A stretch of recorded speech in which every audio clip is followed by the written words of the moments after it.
Merhabalar, Ev Lezzetleri kanalına hoş geldiniz. Bugün sizlerle pratik bir tarif paylaşıyorum. Yine bilmeyenler ve değişik bir bakış açısı aramak isteyenler için mercimek köftesi yapacağız. Mercimek köftemiz için ben 1 su bardağı dolusu mercimeğimi güzelce yıkadım. Normalde hani yıkamadan yapıyorlar genelde ama benim içime sinmiyor ve 2 taşım sudan yıkıyorum tozunu akıtmak açısından.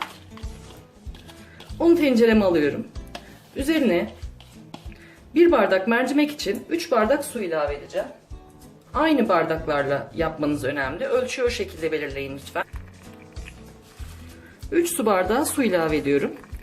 Hani bardakların boyutu şu boy mu, bu boy mu? Bu tarifte aslında çok önemli değil. Önemli olan suyu mercimeğin 3 katı kullanmış olmanız. Genelde iyi gelir. Eğer eksik gelirse bir yarım bardak daha sonradan ilave edebilirsiniz. Bulguru da mercimekle aynı kullanmanız. Yani mercimeği ölçtüğünüz kapla bulgurunuzu da ölçün. Birebir ölçü kullanın. Ben şimdi bir bardak mercimeğimi önce haşlayacağım. 1 tatlı kaşığı tuz atıyorum. Daha çabuk ezilir, daha çabuk haşlanır. Hem de daha lezzetli olur tuzunu içine çektiğinde. Önce bunu ocağıma götürüyorum. Kapağı kapalı bir şekilde kaynayana kadar yüksek, kaynadıktan sonra kısık ateşte haşlıyorum. O arada biz de sosumuzu hazırlayacağız. Mercimeklerimiz kaynamaya başladılar. Altını kıstım. Şimdi tavamı ocağıma aldım, ısıttım.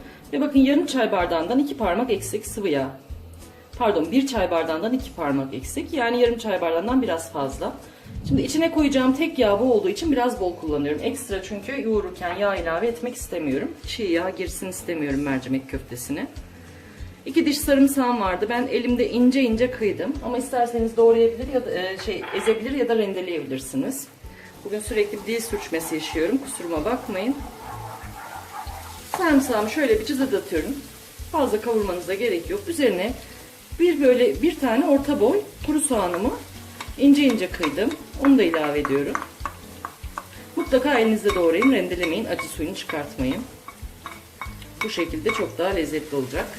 Soğanlarım bir miktar kavruldu. Bakın görüyorsunuz bayağı pembeleştiler. Daha sonra elimdeki bu tahta kaşıkla, yani 1,5 yemek kaşığına denk gelir, domates salçası ve biber salçası ekliyorum. 1,5 yemek kaşığı. Ya da böyle küçük bir tahta kaşığınız varsa onunla da ölçebilirsiniz. Daha doğrusu ölçüyü de boş verin. Sevdiğiniz miktarda. Bol seviyorsanız bol koyun. Az seviyorsanız az ekleyin. Ben biraz bolcuyum. Şimdi salçamı da güzelce bir kavuruyorum. Salçam da gayet güzel kavruldu 2-3 dakika boyunca. Şöyle 1 çay kaşığı dolu dolu kimyon atıyorum. Baharatları sevdiğiniz şekilde, sevdiğiniz ölçüde kullanabilirsiniz. 1 çay kaşığı kadar kırmızı pul biber. Ve şöyle zaten mercimeğine de atmıştım biliyorsunuz. Yarım tatlı kaşığı atıyorum o yüzden. Tuz. Bu yeterli gelecektir tamamına diye düşünüyorum. Bir tutam da karabiber çekerek baharat işlemini sonlandırıyorum. Şöyle bir karıştıracağım. Baharatın kokusunu çıkartıp kapatıyorum ve sosumuz hazır. Sosumu kenara aldım ılıması için. Mercimeğimi bir kontrol edeyim. Şöyle bir bakın. Arada böyle açın, karıştırın. Çok sık da yapmayın ama. Buharıyla çünkü ezilmesini istiyoruz. Görüyorsunuz çok az bir daha suyu var. Zaten onu çekene kadar da tamamen patlayacak bütün mercimekler. Üsttekiler de suyun içine girsin diye bir alt üst ettim. Kapağını kapatıp pişirmeye devam ediyorum. Mercimeğimi tekrar açtım ve kontrol ettim. Bakın görüyorsunuz artık dibine neredeyse tutacak gibi. Yani suyu üste çıkıyor. Çok azalmış ve bayağı bir helmelenmiş. Şu görüntüyü elde etmeniz gerekiyor. Mercimeğin o çiğ kokusunun gitmesi gerekiyor. Gerekirse biraz daha sıcak su ilave edin. Mercimeğinizin cinsine göre bu değişebilir. Ama genelde 3 su bardağı iyi gelir. Ben hani her zaman aynı markayı almıyorum mercimekte. Çoğu zaman açıkta kullanıyorum. Yine mercimeği ölçtüğüm bardakla 1 su bardağı, yani birebir ölçüde bulgur, ince bulgur, kısırlık bulgur dedikleri bulgurdan katıyorum. Şöyle bir karıştırıyorum. Karıştırma işlemi bittikten sonra tenceremin kapağını tekrar kapatıp 30 dakika boyunca kapağı kapalı olarak altını da kapatıyorum ocağımın. Bir kenara alıyorum. Soğuk bir mermere falan alabilirsiniz. Daha işleminiz hızlanır. Kapağını kapatın. Ocaktan alın ve 30 dakika iyice dinlendirin ki bulgur da tamamen kalan suyu emsin. Güzel böyle tane tane hoş bir görüntü oluşsun. Mercimek bulgur karışımım 30 dakika sonunda açtım kapağını. 5 dakikada böyle kapağı açık olarak havalandı. Şöyle ara ara bu 5 dakika içinde 2-3 sefer karıştırıp kaşığın tersiyle de ezme işlemi yaptım. Hem hava alsın, soğusun, hem de içindeki o bütün kalan mercimekler de mümkün olduğunca ezilsin, yoğururken işimiz kolaylaşsın diye. Şimdi yapıp kenara ayırmış olduğumuz sosumuz da ılıdı zaten. Bu şekilde yapmamın sebebi yoğururken kolaylık yaşamak istemem. Elimin yanmaması. Şimdi sosumu da katıyorum içine. Hatta şu dibindeki sosu içinden bir parça şöyle harçalı Ziyan etmeyin, kullanın. Çünkü zaten bütün lezzet bu sosta.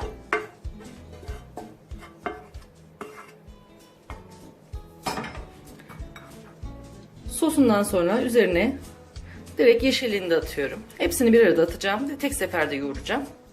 Ayrı ayrı uğraşmanıza gerek yok. Burada 5 dal taze soğan vardı. İnce ince kıydım. Burada da böyle bir avuç dolusu maydanoz ve küçük bir tutam nane, taze nane vardı evimde. Onu koyuyorum. Nane şart değil. Maydanozu daha bol da tutabilirsiniz. Ben evimde olan malzeme doğrultusunda şu an bu ölçüleri ayarladım. Ama gayet de yeterli zaten. Çünkü fazla bir yüksek ölçü değil. Az. Şimdi üzerinden biraz da nar ekşisi gezdirmek istiyorum. Nar ekşisi gerçekten sarımsakla koyduğumuz için içine inanılmaz yakışıyor. Şöyle 2 yemek kaşığı kadar gezdireceğim. Ve şimdi artık eller devreye giriyor. Temiz olan yıkadığımız ellerimizle bunu güzelce yoğuruyoruz. Ondan sonra da köfte haline getiriyoruz. Harcımızı güzelce yoğurduk. Harcımızı yoğurduğumuzda yağdan dolayı ilk başta böyle hafif bir cıvık gibi görünecek size. Sakın o sizi yanıltmasın. Hani olmadı, tutturamadım falan.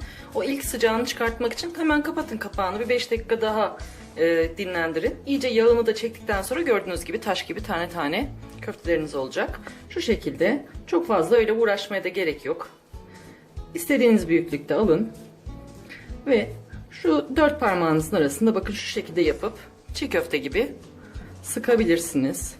Ya da eğer o şekilde iz çıkartmayı beceremiyorum, yapamıyorum derseniz şöyle direkt ruloda yapabilirsiniz. Ben şimdi bütün köftemi yeşillik koymuş olduğum servis tabağımın üzerine bu şekilde sıkıyorum.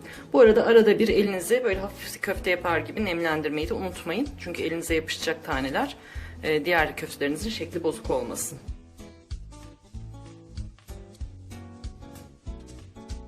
Mercimek köftemiz servise hazır. Gayet güzel oldu. Şöyle kendimce tabağa yeşilliklerin üstüne koydum. Limon dilimleri ekledim. Daha ekşi yemek isteyenler için. Çünkü bazen bunu ekşi sevenler de çıkabiliyor. O yüzden limonla servis edin. İsterseniz tabi seviyorsanız içine de katabilirsiniz. Bakın şöyle kıvamını da size göstereyim. Ne sert ne yumuşak. Gayet güzel, böyle lokum gibi. Elle tutulabilecek yumuşaklıkta. Çok güzel köftelerimiz oldu.